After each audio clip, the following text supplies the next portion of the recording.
So the most requested question I get is what my clients can do in between their facials. So I created a list of the top 10 things that you can do in between your facials to maintain a healthy, youthful appearance. So number one would be good skincare, especially at night when your body's rejuvenating itself. You want to make sure you have some kind of good regimen. It doesn't have to be expensive or complicated, but you definitely want to, cleanse and have some kind of treatment and a moisturizer. Okay, so 2 would be SPF in the morning, always, preferably a mineral SPF. 3 would be some kind of firming at-home device, like a microcurrent device that you would use a few times a week. 4 would be facial massage. So you can use anything for massage, really. Cupping, any kind of rolling device, gua sha stones, jade rollers, really any kind of rolling to increase just circulation. And use glycerin. It's really inexpensive. Something like this is really inexpensive and it provides good slip, and it's also safe for acne prone skin.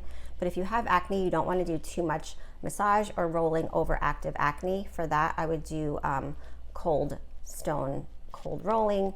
You can use anything really, but cold treatments over the acne is totally amazing. Okay, so 6 would be dermaplaning or face shaving. I would do that like once a week to keep the skin, looking smoother. 7 would be using some kind of retinol. Doesn't have to be prescription, but just make sure you're using it regularly. 8 would be doing at home a weekly peel or some kind of peel pad a few times a week. Definitely no scrubs. No scrubs for anyone unless you're like 8 years old. And even then I have a problem. Okay, sleep masks. So the creamy type of sleep masks, I love them.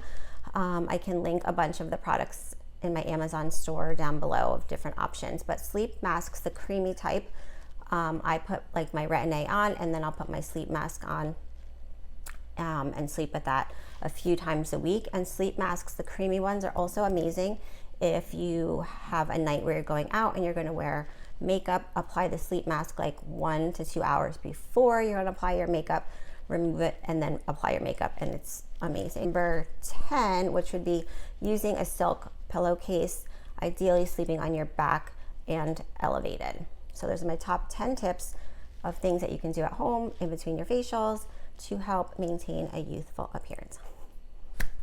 Talk to you soon.